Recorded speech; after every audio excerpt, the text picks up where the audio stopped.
Salut tout le monde. On va en parler sur l'actu Mercato estival 2024, direction Galatasaray.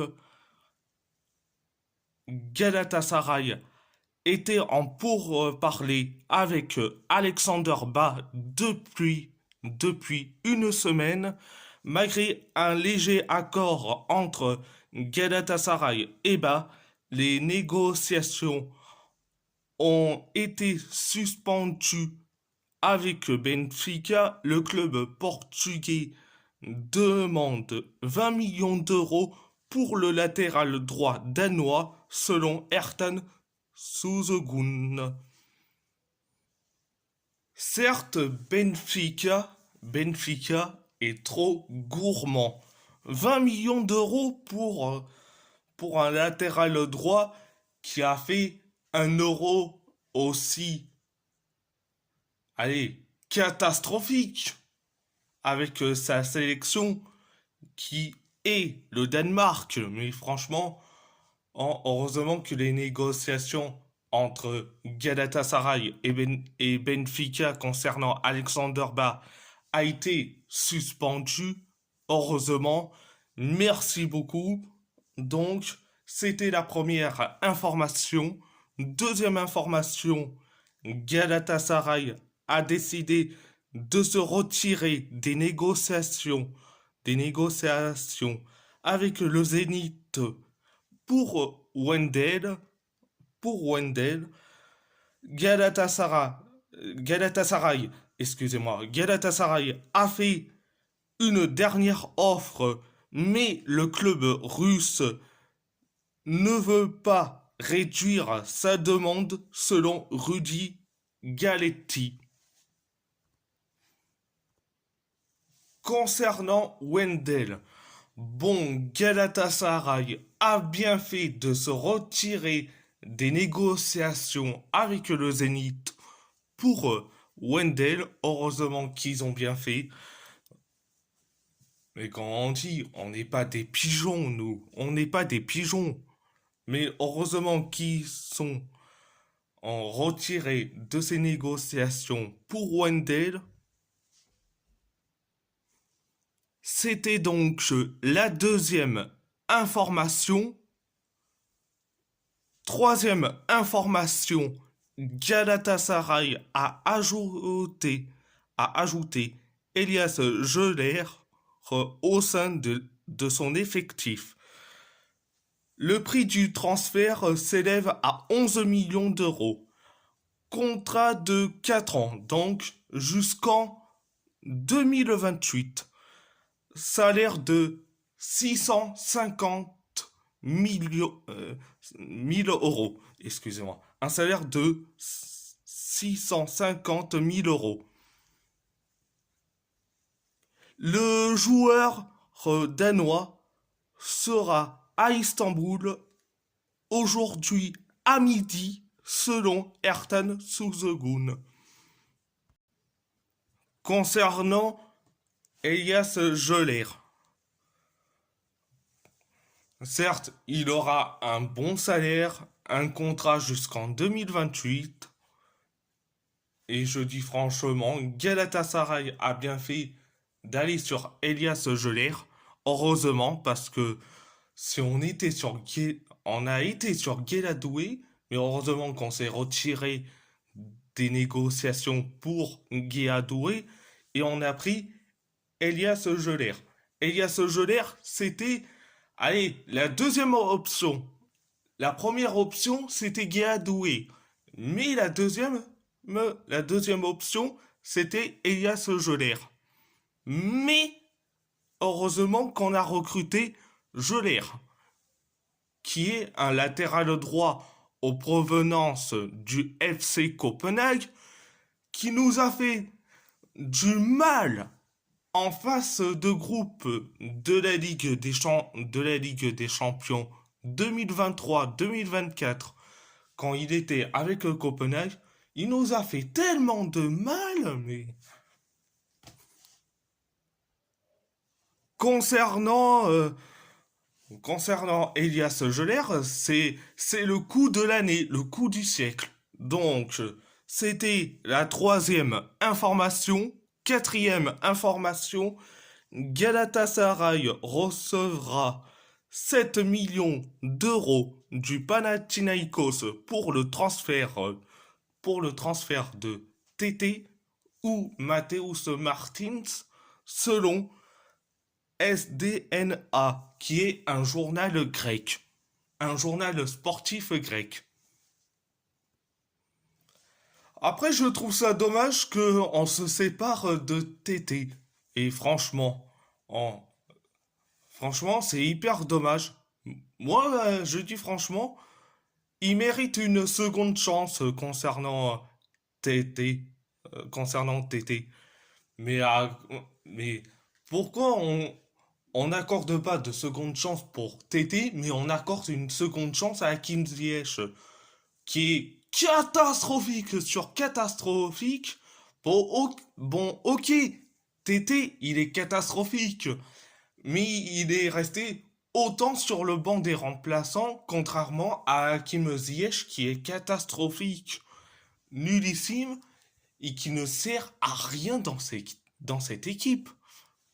Et je dis franchement, pour moi, Mateusz Martins mérite une seconde chance, personnellement. Mais, et malheureusement, il va être transféré vers le Panathinaikos. Donc, c'est très dommage, personnellement. Donc, direction l'Athletic Bilbao. Déjà proche de l'Athletic en 2019, Robert Navarro pourrait rejoindre librement le club en 2025 à la fin de son contrat avec la Real Sociedad. Je dis franchement, Robert Navarro, je dirais non merci, non merci, non merci. On a déjà, je sais pas s'il est avant-centre ou pas, on a Guruzeta, on a Javier Marton, on va pas chercher un Robert Navarro qui est catastrophique, nullissime. Je n'en veux pas. Je n'en veux pas personnellement. Donc, direction le FC Porto, Galeno aurait déjà accepté les grandes lignes du contrat avec la Juventus.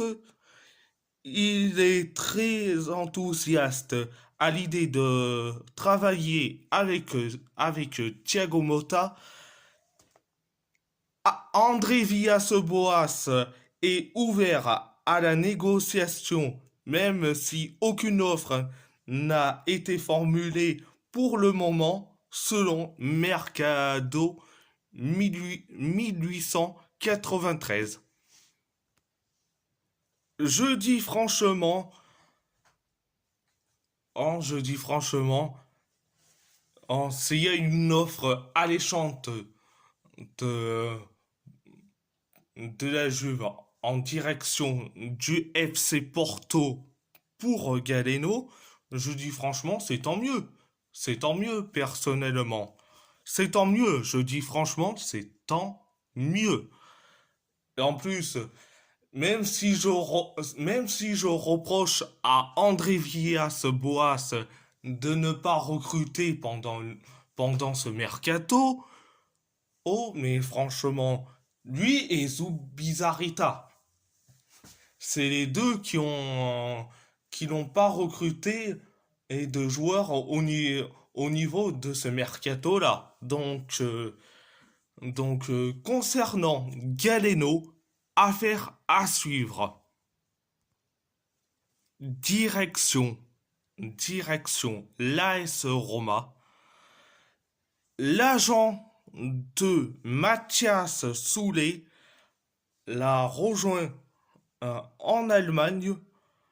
En ce moment, pour faire le point, l'Argentin aurait confirmé sa volonté de ne vouloir que la Roma, selon Rete Sport. Par ailleurs, il se dit que la Roma préparerait, préparerait une troisième et dernière offre de 31 millions d'euros selon la Gazzetta dello Sport.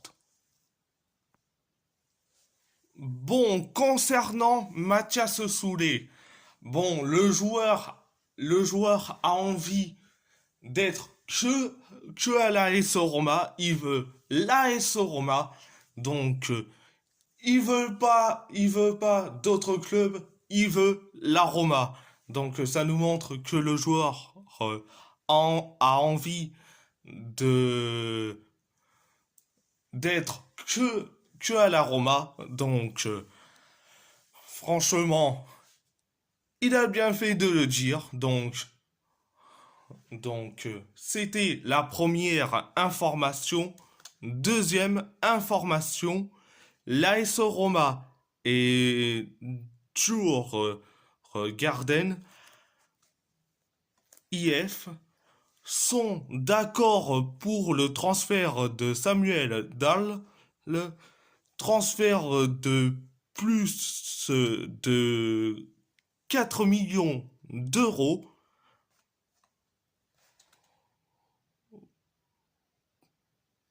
pour vent aller jusqu'à 6 millions d'euros en cas de bonus. Il sera dans la capitale dans les prochaines heures, selon Andrea Di Carlo et Daniel Christopherson. Bon, concernant Samuel Dahl, certes c'est un excellent joueur, mais est-ce qu'il va s'acclimater à la vie italienne, à la vie romaniste et surtout à la vie à Rome, simplement. On se rappelle que Solbakken était venu, était venu à l'AS Roma en provenance de Bodo Glimt. Ça ne marche pas. Donc, ça a été l'erreur du siècle.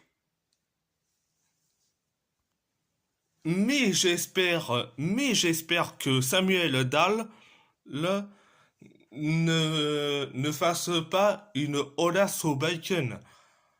Une vie difficile, surtout avec les nouveaux coéquipiers, que ça va pas devenir un flop comme avec Solbakken, même si c'est pas le même poste, mais j'espère que ça va pas devenir une Ola Solbakken numéro 2.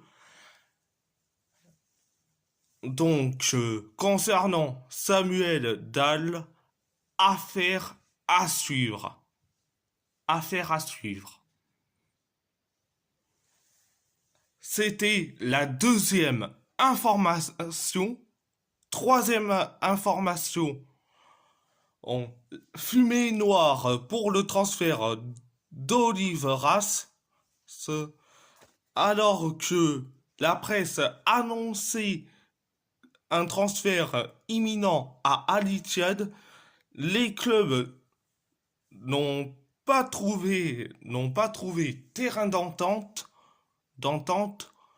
sur les montants en selon tout au mercato web.